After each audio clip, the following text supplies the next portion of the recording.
was asked if I would come and give a TED Talk, I was really happy because I've been trying to give one for a long time. And then I asked, what's the subject? And they said enlightenment. And I started to think about enlightenment. And for me, enlightenment, it does, in my mind, I see some kind of light come on in my mind.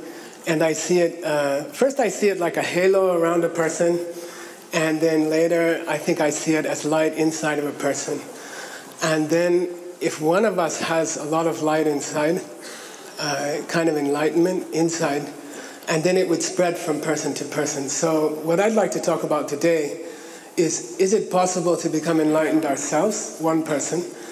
And then, do we really have a chance to make the whole world enlightened? Is it possible for each one of us to make the whole world enlightened?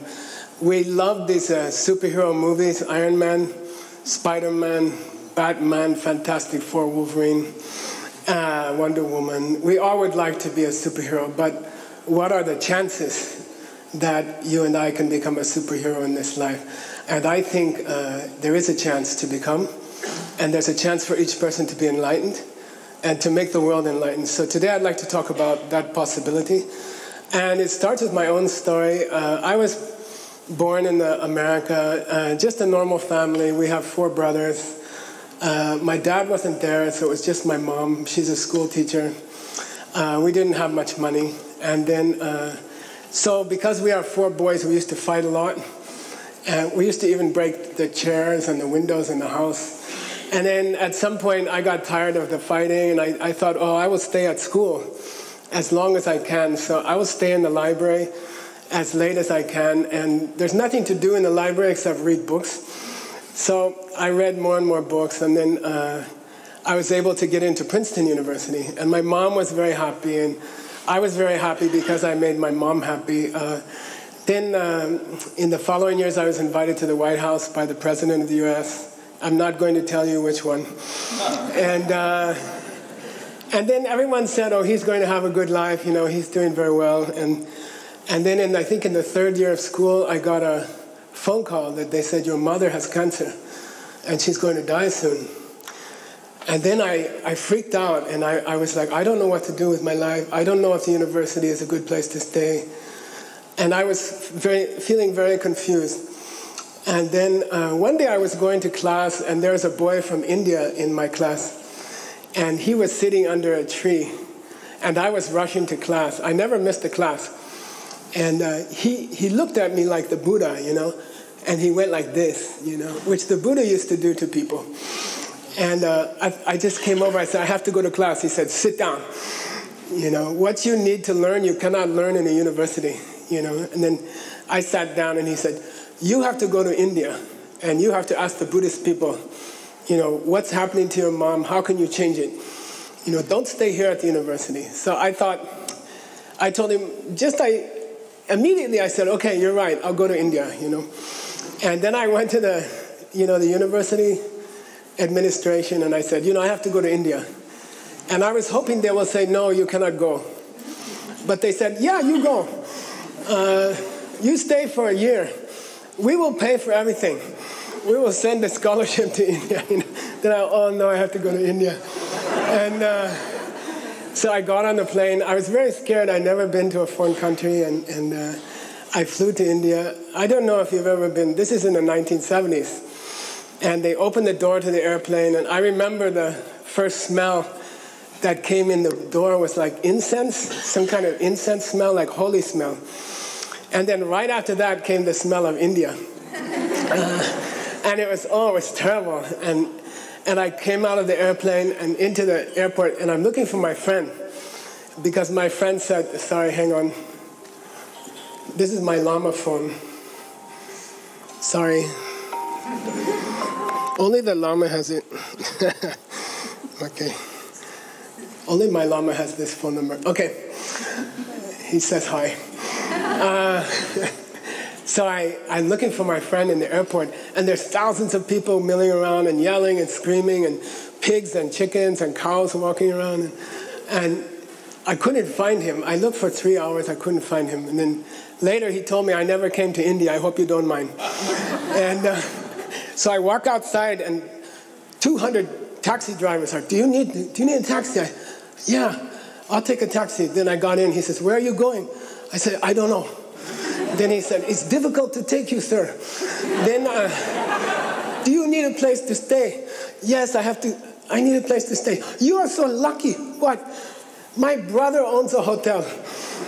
Every Indian taxi driver's brother has a hotel. It's just his house, but they will charge you for hotel price. And I went to his house, and I went in the bedroom, and I closed the door, and I locked it. And for 2 days, I was afraid to go outside. And then finally, the brother, he knocked on the door. He said, are you in there? I said, yes. He said, are you coming out? No. Are you okay? No. Are you hungry? Yes. Okay, I'll bring you some food, but you have to open the door, you know. Then he brought some food, very beautiful Indian meal, and he explained in Ayurveda what each thing means. And then he said, why did you come to India? And I said, I need to learn about life and death of my mother, and I need to understand. Then he said, well, what are you going to do? And I said, I'm going to talk to the Buddhist people. I need to find the Buddhist people. Then he goes like this. He looks at his hand, his watch. He said, there's a problem. I said, what? He says, you are a little bit late. Then I said, why? He said, Buddhist people finished in India 1,000 years ago. There's no Buddhists in India, you know. Then I said, what can I do? My ticket is 3 months. He said, wait, there are Tibetan lamas. They are coming out of the mountains. The refugees are in the Himalayas. You go to the Himalayas, maybe you will find one. So I went to the Himalayas, and I did meet some lamas. And in those days, it was cool. You could meet the biggest lama. Just you could walk into the refugee camp, and you can talk to them. So after a while, I joined the monastery, and I became a monk. And I stayed for 25 years in a monastery, a Tibetan monastery. And it's a very tough program. You have to speak in Tibetan language. You get up at 4 in the morning. You meditate. You go to class. Then you do debating. It looks like Kung Fu or something. Like, like that. And you have to answer questions in philosophy and meditation for like 4 or 5 hours a day. It's like this. And then after 25 years, you will have your final examination. And you go to a public park, and you have to sit up in the front. And then each monk, in my monastery, there are over 1,000 monks. Each monk will question you, one by one, night and day. And it takes 3 weeks. Each one asks you questions, and you have to answer questions. And then the final day, the big lamas, your teachers, they will ask you questions. So last year, something funny, I found a video of my examination. I thought you would like to see it. So let's try.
Then when you finish, if you pass the exam, you don't get a paper, you get to keep the hat. And for the rest of your life, you can call yourself Geshe. Then the Geshe just relaxes in the monastery, and we tell other people what to do. And we drink tea, and this is all your responsibility. So I was relaxing in my room, and I got a telephone call from the abbot of the monastery, the head of the monastery. He said, you have to come to my office. Usually we only go there for punishment. So I got the telephone call. I'll show you the monastery telephone. This is a telephone. We don't have any telephones in the monastery. You just give your message to a little baby monk, and he will run and give the message. And if he doesn't meet his friends and eat candy, then the connection gets cut. So usually you have to tell 3 of them, and you give the message. So I went to the abbot. Then he never said anything good to me in 25 years. He's a very tough guy. But he said, congratulations, in 600 years, you are the first foreigner to pass Geshe in our monastery. And I want to congratulate you. And I said, thank you. And then he said, now you are ready for your second examination. Then I said, wait, you didn't mention second examination. Oh, yes, but you're a foreigner. You know, we have special second examination for you. Then I said, what is the examination? He said, you're going to go to New York City. Then I said, I hate New York. You're going to start a business. I hate business. That's why I came to a Tibetan monastery. Yes, and you are going to make $1 million in 1 year. Why? Because for 25 years we are teaching you how to change reality. This is what they teach us in the monastery. How do you shift reality, like in the Matrix movie? You know, how can you go like this and change reality? You know, we call karma, right? Then we taught you for 25 years. We want to test you and see if you understand how to do it in real life, you know. So we did this grand experiment. They sent me to New York. I had $7 to start with. I don't have any money. And I had to buy a suit. So I went to the place where they sell the, you know, Goodwill store? They sell the clothes of dead people there. And I bought a suit. It smelled funny. It smelled like dead person. And I asked my teacher, my lama, what business should I do? I don't know any business. Oh, you sell diamond business. Oh, I don't want to do diamond business. This is dirty business. No, we are sending you to the most dirty business because the lotus always grows in the mud. You know, you should go to the dirtiest business. And let's see if you can make it pure, you know, like that. So we started a diamond company with 3 people. I used the methods of karma, which I want to teach you today, how to plant a karmic seed in your mind. And now there are 10,000 people in the company. We reached $250 million per year. And in 2009, the company was sold to Warren Buffett. And I used all of my money to start a project for the Tibetan refugees. The project is now many years old, and we are teaching them to use computers to type in their ancient sacred books. And so for 28 years, we are training Tibetans in the refugee camps to type in their ancient books and put them up online for free.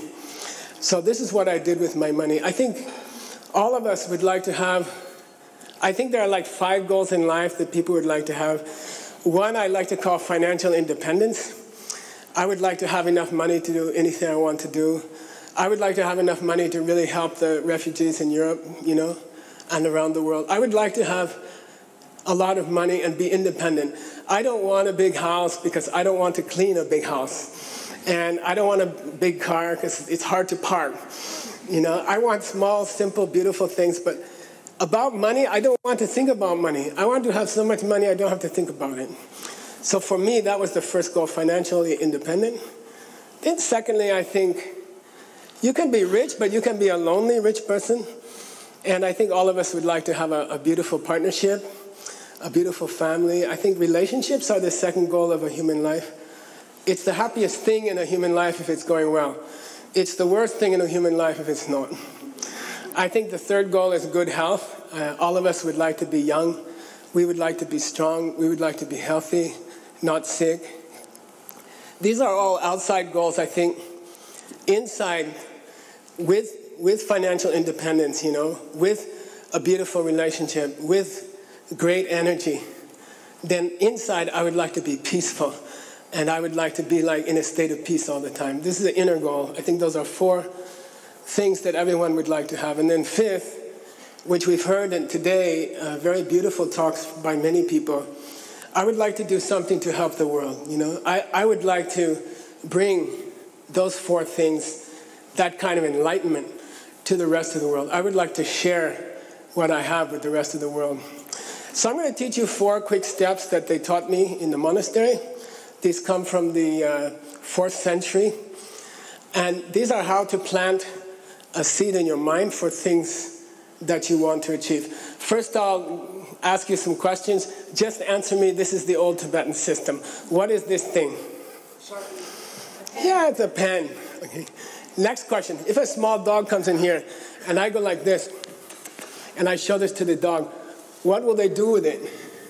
Chew on it. Yeah, they'll bite it. Do they see this as a pen? No. They see it as something to chew. Next question. Who's correct, the human or the dog? Both. Yeah, you can say both are correct. The human can write, the dog can chew.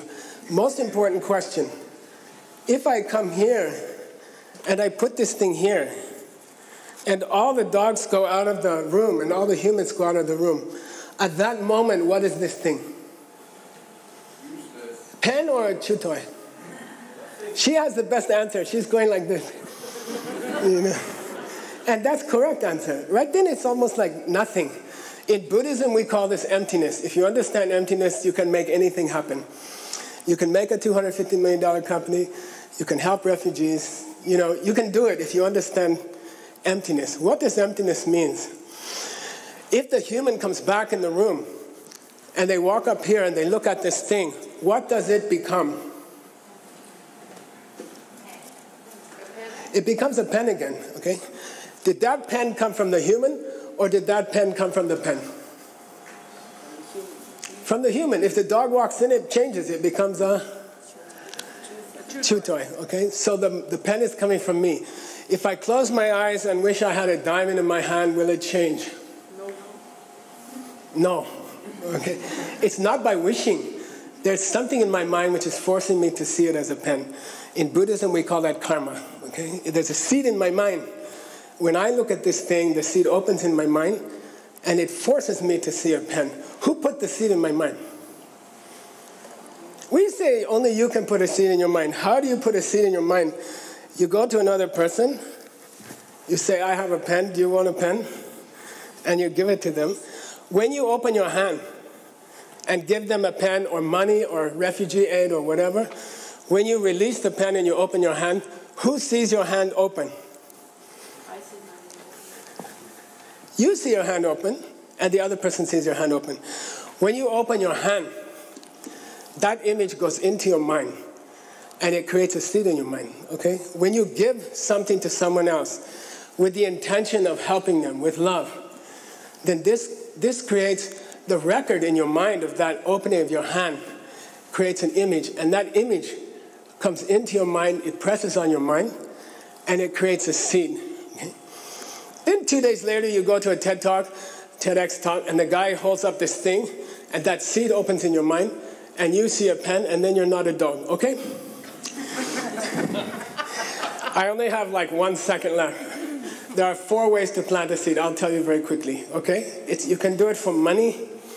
For $200 million, you can do it for a partner. You can do it for your health. You can do it to help the whole world, okay? There are 4 steps. And I wrote it on a piece of paper for you. But first one, decide what you want, okay? Of the five goals I mentioned, decide which one you want. If you don't know what you want, put, I don't know what I want. I want to know what I want, okay? Second step, you must find another person who wants the same thing, okay? You must choose another person who wants the same thing. If you want a partner, you must locate a lonely person, okay? No, that's the second step. I'm not kidding. You cannot plant a seed on your own. You need another person to plant a karma, okay? Third step, take them out once a week and help them, okay? I like what we said about there can be emotional support. It doesn't have to be money. It can be love. It can be concern. It can be helping the other person to get their life together, okay? That's step number 3. When you talk to them, you hear yourself talking, and it plants a seed in your mind, okay? That's called a karma. That karma can stay in your mind for 100 years without opening, okay? And you know people who've done nice things and they've had a terrible life, okay? It's because they didn't know how to put water on the karma. So that's step number 4, and that's the last thing I have to say. The trick to making those seeds in your mind open quickly and powerfully, $200 million or a beautiful partner for your whole lifetime. The trick is to, when you come home at night, before you go to bed, you put your head down on the pillow and you do a small meditation, okay? With your head on the pillow. We call it coffee meditation. Don't ask me why.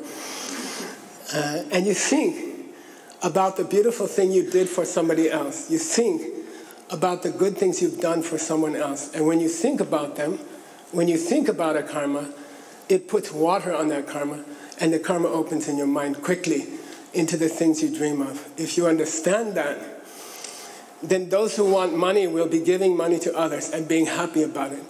Those who want health or a partner will be giving those things to others. Those who want inner happiness will try to make other people happy. And that's how you change the world, and that's how you enlighten the world. It's only by helping other people. Thank you very much.